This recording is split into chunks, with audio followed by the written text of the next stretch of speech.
प्रणम्य शिरसा देवो पितामह महेश्वरो नाट्यशास्त्रं प्रवक्ष्यामि ब्रह्मणा यत् उदाहृतम्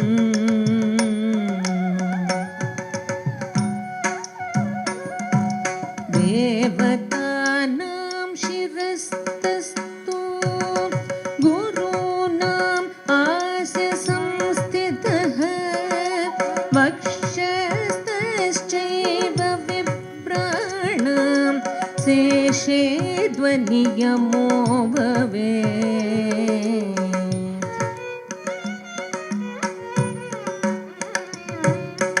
विष्णुशक्ति समुत्पन्ने चित्रवर्णे महीतले अनेकरत्न संपन्ने भूमिदेवी नमोस्तुते।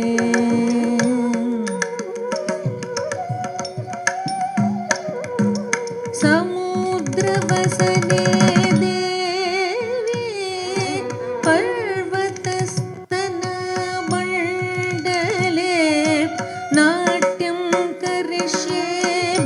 देवी पातघातं क्षमस्व मे।